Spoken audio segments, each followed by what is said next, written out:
What is up, YouTube, and welcome back to the channel and to a new series where I'm going to be talking about how you can get brutally strong. Well, we'll go through everything that I believe is necessary to know about in order to get brutally strong.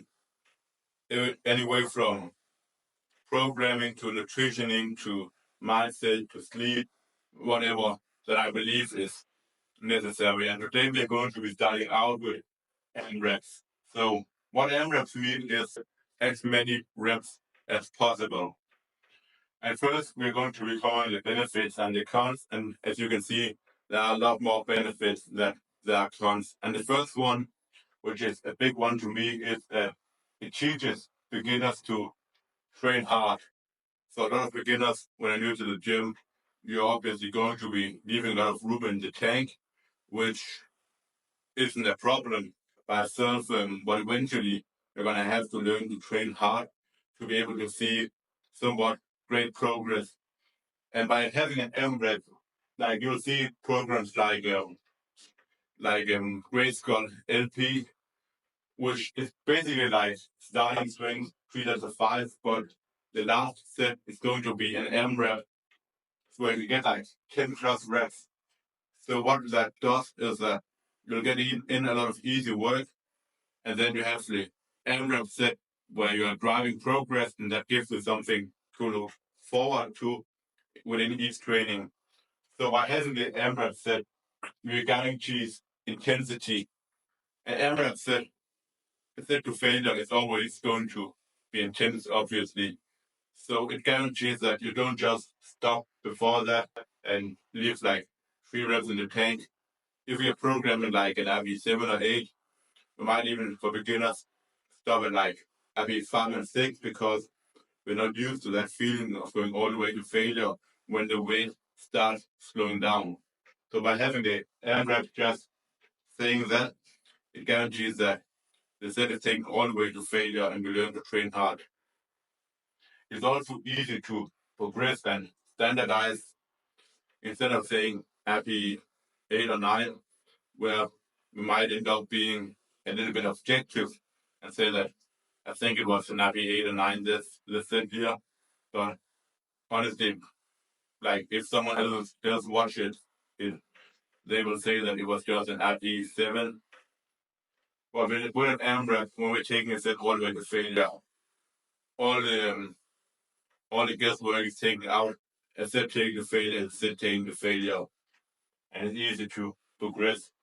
If you're doing more reps in the AMRAP set, you've gotten stronger, of course. So it's also will allow you to spend less time in the gym because you're getting such a big stimuli from the AMRAP set. If you learn to train hard, you don't have to spend the same amount of time in the gym. Like you see with high intensity training, where people do like 2 sets of each exercise only. Even though I'm not a fan of high intensity training, I think it can be a good idea to learn to train hard.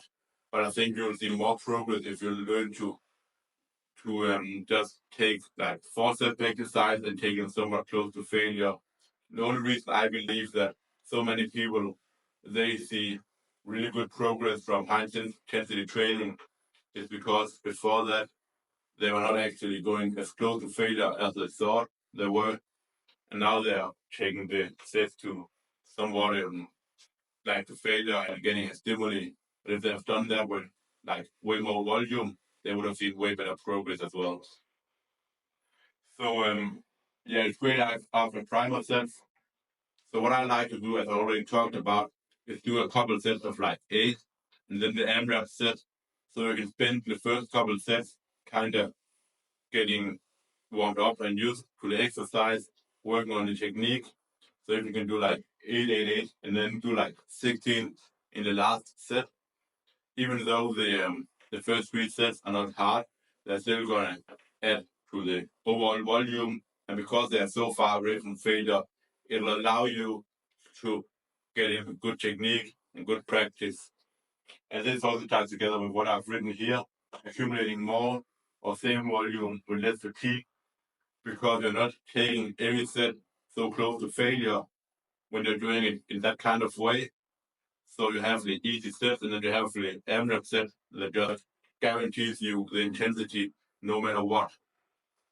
And lastly, I think this is a huge one that I think a lot of people miss. Physically less chance of falling into the trap of pushing working sets and back off sets too hard. So this is one of the reasons, like the biggest reason I program it personally for clients. And if you're a client of mine, feel free to leave a comment down below and tell me how great AMRAP steps have been working for you. But basically, when you have this thing, like this AMRAP set as the last thing in the training, or just in the training in general, it can also be in the first set, as we will come to later. You don't really have that need to push your working set too hard. Like, I know that was something I did myself for a long time, but I would really, like, if I had like a 4 sets at RP8 written out where the last set had to be an RP8, I would just like end up like an RP9. I would sometimes get all the way to failure because I had the urge to like I wanted to do something that I have not done before, and I wanted that feeling of intensity. But so much volume close to failure just becomes extremely hard. So by only having like one extremely hard set, it's a really good way to give something to hunt every single training. So you're not that don't feel that need to push the working sets and back off sets too hard. Yeah, in terms of the cons, I can only think of one thing, actually two, but yeah, it can take a while to recover from, and then it's also just fucking hard, which I guess is not really a con. If you want to get used to that, it's a bonus because it'll give you so many more things instead. So moving on to different ways that we can use AMRAPs, we have the first one, which is AMRAP decides weight jump, and there's some things that you'll see in Greyskull LP, where if you get like more than 10 reps, you add a certain amount of pounds. So one of the ways that I like and that I've seen from Bromley's way of doing it is adding 1% of one rep max next week for every rep extra in AMRAP set. So let's say your one rep max is 100 kg and you're starting out at 60 kg or 65 kg for 3 sets of 8 and an AMRAP. If you get 16 reps, that's 8 reps more. So you're going to be using 73 kg in the following week. And then you do like maybe 2 more weeks of that. That maybe you get the following week, you get like 12 reps. Then you have to use 77 kg after that. And then you get like 11 reps. But after that, you're moving on to sets of 5, starting at 75 kg. And the second way is going to be like if you get like 5 reps above, it's a 5% increase. 10 reps above, it's a 10% increase. So you can see for all of these, basically, the amount of reps you get in the AMRAP decides the weight jump. Yeah, the other way to do it is doing X% of AMRAP reps in your following sets, not just your other sets, because it can either be before or after. And this is personally one of the things I've come up with myself that I've seen really good progress with, because I felt like usual double progression would be a little bit hard to standardize and progress, because I had like written out like 4 sets of 8 to 12 reps at RP8 on 8 to 9 maybe. Let's say that for like, let's say Romanian deadlift, for example. And it's hard to know if I'm actually doing it like at RP8 to 9, or if I'm going too hard in some of the sets, stuff like that, or too easy. So the way I'm then using the AMRAP is just to have like the 3 easy sets, and then I know that the AMRAP set is just a set that I'm using to track my progress and base the rest of my training of like the number of reps that I'm going to be doing in the other sets. So as you can see, like I've written here, if I get between 4 and 10 reps, I'm going to be doing 1/3 of the reps in the following sets. So if I get 8, I'm going to be doing like 2 to 3 reps in the following sets, either before or after the AMRAP. So the following sets are like, it's only one third here, one third here, because if I was going to be doing half of them or 2/3, they would still become incredibly hard. So it allows you to get in a lot of good reps, which is no matter what is going to contribute to hypertrophy. Just doing more volume is going to contribute to better technique and better strength as well. Like, I know work efficiency here counts, unit efficiency counts everything as above 50% as part of the workload. And after that, we have, if I get 11 to 20 reps, it's going to be like half of the reps in the other sets. Like just saying that for this up here, it's going to be used mainly for like compound movements. Because if I only do 4 reps and then do like 1 in the other sets, it's going to be something where I'm not going to be going that heavy on a lateral raise, of course. And then if I get 21 to 30 reps, it's going to be 2/3 of the reps in the other sets, just to make sure I'm getting like within a range where it's not like too easy. So the last thing on the first board here, placement of the AMRAPs. So you can either place it as the first set or as the last set. Or you can also have it in all sets, which we will talk about later. But if you place it as the first set, I would do that for isolation and added intensity. So first of all, because isolation is easier to recover from, and by having it as the first set, if you're doing 20 reps in the first set, then you have to do 10, 10, 10. You're obviously not going to be able to do 20 reps in the following set. You might be down to like 16 and then 15 and then like 13, something like that. So you're getting closer and closer to failure. But if you do it in the last set instead, you do 10, 10, 10, 20, then the 3 first sets are a long way away from failure.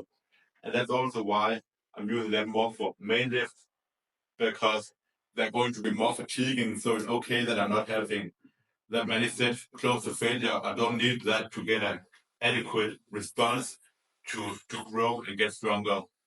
It's going to be too fatiguing if I do it this way instead, where I have it in the first set. Yeah, and doing it at the last set can also be good if you're getting gas out from the first hard set and need more quality work. So there's a lot of people who mentally they have a hard time also setting themselves up for the back off set after having an all-out set. So all their performance just drops a lot in the subsequent sets. So to get in more quality work and a higher total workload, it can be a good idea to place the hard set actually in the end of your training, despite maybe having to use like a couple kg less in that set. It will allow the total quality of what you're doing to be higher comparative to doing the hard set as the first set with a few more kills. And then the last thing is that doing it as the last set will give you a better warm-up and CLS preparation. So, as I've talked about before, also, you'll get the movement really locked in, and it'll also make sure that you are definitely 100% certain, warmed up, and ready to go hard on the AMRAP set. So, but the amount of AMRAPs that you're going to be performing, it will either be one set or it will be all sets. And then looking at like the intensity of the AMRAPs. AMRAPs are not necessarily taken to failure, even though that is what AMRAP basically means. And I've been saying it in that kind of way. But you can also prescribe an AMRAP -1 and AMRAP -2, etc. And so that is good to use when it's someone that is experienced, because they'll know when they have like 1 rep left, 2 reps left. But it's also good in heavier compound movements for the legs, so squats and deadlift, because it will be really hard if you are not experienced to go all the way to failure in those. And I just said that unexperienced lifters will have a hard time saying when my 1 rep in the tank is, 2 reps in the tank, and so on. But what I would do is just make sure you don't fail a rep. So when it gets really grindy, stop it there. If it's a true rep failure, it's okay to fail a rep. So that's how you will be distinguishing between the two. So moving on to the last thing. So basically, like the intensity and everything, like the placement of the AMRAPs and how many you're doing, is going to be dependent on the exercise and the type of exercise that you're doing. So we have like compound isolations, like which body part it is, and also whether it's body weight or machines or free weight is how we're going to be distinguishing it. So we start out by looking at free weight leg compounds. I would rarely prescribe AMRAPs because they're simply too difficult to recover from. And if there's AMRAPs, it's going to be AMRAP -1 or -2. So you're still going to be doing like 3 sets of 8 and then like 15, but you're just going to be stopping 1 rep before you would actually fail. Moving on to machine leg compounds, when I did a lot of hack squats myself, for example, it could also be leg presses, stuff like that, belt squats machines. I know some places they have Romanian deadlift machines as well. For these here, I would do the AMRAP in the last set. So I would do like 7, 7, 7, like 15 when I did head squat. And then the reps I did in the first set would be dependent on how many reps I got in the last set. So it would be like half the reps, as I've already talked about. Now we're moving on to machine and bodyweight leg isolation.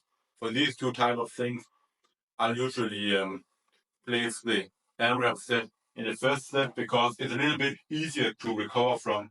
So for this here, you can place the AMRAP at the first set, while for this, it's going to be the last set. So as I've talked about, when the AMRAP replaced earlier, it's going to add more intensity because the subsequent sets are going to be a little bit more difficult. For both of these, if you are periodizing it, I would take all the sets to failure in the last week of the mesocycle, because you know that you have a deal week after that, so you have time to recover. If you're going to be taking them to failure constantly all of the sets, it is not going to be sustainable. Then for free weight upper body compounds, I would do an AMRAP set in the last set, like total AMRAP for like stuff like bench press, pull ups, things like overhead press, bend over row, all of that stuff. Because again, it's a little bit easier than the leg compounds where you want to leave maybe 1 or 2 reps in the tank. Then moving on to free weight isolation for the torso. There's going to be like flies, reverse flies, things like that. For this, I will do an AMRAP in the first set. Again, like maybe I'm doing like 12 in the first set, and then the three subsequent set would be like 6 reps. And all of those is the progression that I usually like to use for that. For machine upper body compounds, I would place the either the AMRAP in the first set or the last set. So this would be like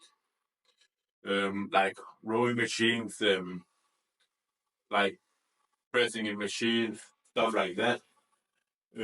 It's going to be a little bit easier, so you can probably place the AMRAP in the first set and then take, if it's the last week, if you miss a cycle again for basically all of these, go all out, take every set to failure for machine torque isolation, so stuff like peg decks, reverse peg deck. Yeah, I don't know what more that is. Again, like I would take the first set to failure again, and then like the last set to failure if it's like the end of a mesocycle.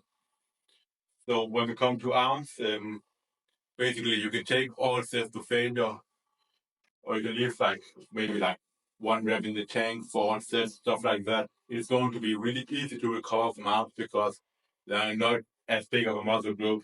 It's isolation as well, so you can definitely go all the way to failure for all the sets here without any problems. So for the last four, first up we have upper body compounds. So that would be like pull-ups, dips, push-ups, things like that. Inverted rows as well.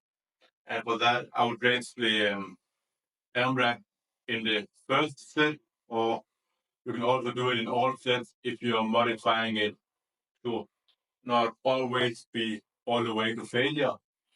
Then we have body weight force isolation. So that would be like ring flies. It would be reverse flies on the rings, things like that. And for that, I would prescribe it basically either for the first set or for all sets. I think for that you can go like all the way to failure, or at least one rep away from failure in all the sets you're doing. Then we have body weight arm isolation, so that would be like triceps extension on a bench or with rings. Would be like pelican curls with the rings. And for that, you can basically go all out in all sets without any issues in terms of recovery.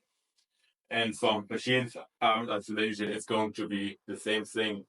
So you can see how that we're going from like the most exhausting things, which are going to be the leg compounds, where everything is not taken to failure. So or at least like if a set is taken as an AMRAP, it is going to be one rep or two reps away from failure. And then we have the legs in machines instead, where we can take the last set to failure because it is not as fatiguing. While with like upper body compounds, free weight or whatever it is, we can take the last set to failure. For machines, upper body compounds, it can be the third set to failure because again, the first set is going to add a little bit more of difficulty to the following sets after that. And then like for arms, it is going to be like pretty much every set can be taken to failure or very close to failure. In the video, we will take a look at some of the examples of how AMRAPs are being used in some popular programs.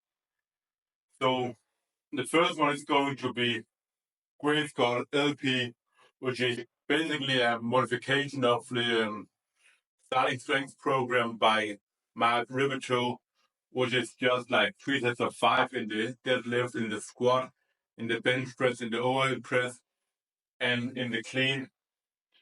But with the added AMRAP set, so with this, instead of just doing 3 sets of 5, instead you're doing the last set is going to be an AMRAP, and it's the same with the weight jumps. You're going to be doing 2.5 to 5 pounds weight jumps. But if you get more than 10 reps or more in the AMRAP set, you're going to be doing a double jump. So how that would look in practice would be, let's say the first week here, you're getting 5, 5, and 8 reps at 200 pounds. So at 5 pounds the next week. Week 2, you get 5, 5, and 8 again at 205 pounds. You're at 5 pounds again. Then in the third week, you manage to get 10 reps in the last set. So for the following week after that, you're going to add 10 pounds. So you get up to 220 pounds. So that is one way that you can use AMRAPs. Another way, as I also talked about earlier, where the progression that you are doing is a little bit more dependent on the reps that you're doing. I mean, also it's here because if you get 10 plus reps, you're making more of a jump to make sure that these sets here never become way too easy. Like if you only made a 5-pound jump the next time here, like the first 2 sets for someone like a beginner may become a little bit disadvantageous or less advantageous at least compared to like being within 3 to 4 reps sharp failure in the first 2 sets. So there's another example of famous powerlifter Doug Young, who is one of the best powerlifters who have ever lived. So this is like extremely simple. He would have like 4 weeks where he does like 4 sets of 6 reps, with the last one being an AMRAP. And the way he does it is like for every rep above extra, he adds 5 pounds the following week. So again, if we look here, the first week, he might get like 6, 6, 6, 9. So it's going to add 15 pounds for the following week and work at 215 pounds instead. For the week after that, it's going to, it does 9 again, so it's going to add up to 230 pounds. The week after that, it does 6, 6, 6, and 7. So it's going to be, going up 5 pounds because he gets like 1 extra rep. But he only works in like, his program is like 4-week blocks. Then the next 4 weeks, he like resets again. But then the secondary session becomes a little bit lower reps. So he does like 5 sets of 3 plus while still doing this one in the first session. But like because he's preparing for a competition, he's going to add some stuff that is a little bit fewer reps instead. So he does like, let's say he does like 4 sets of 3 plus 7 in the first week on the second session with 240 pounds. Then the following week after that, he's going to add 20 pounds. So it's a really huge weight jump, way bigger than you would do up here. Because then it's going to, even if you did like 12 reps in one set, in a plus set, it would still only be 10 pounds. It wouldn't be 20 pounds because you're doing 2 reps above 10. It's still just always 10 pounds. While here it becomes way more, it becomes way bigger weight jumps. But you're also only doing it for 4 weeks because otherwise it's going to become way too unsustainable. So let's say he then does like 6 reps in the last set, so that's 15 pounds. Then he does 5 in the last set, and then 10 more pounds. Suddenly it's gone from like 240 pounds to 285 pounds in like within like the space of 3 weeks, which is a huge jump. So yeah, this is like extremely simple stuff, and that is basically like how you use AMRAPs.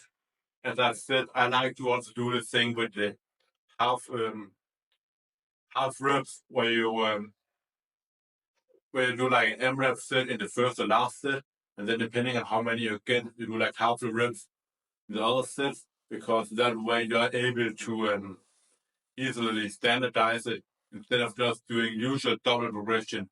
So if you get like 9, 9, 9, 18, and then you get like, and then you do like 9, 9, 9, and then you get like 20, then the first couple sets becomes like 10 reps instead. And that is an easy way to progress it because you know that the last set is always going to be the failure. There's no guesswork. You don't have to guess, well, is it this RPE or that RPE? Like you would with double progression that is taking a little bit away from failure.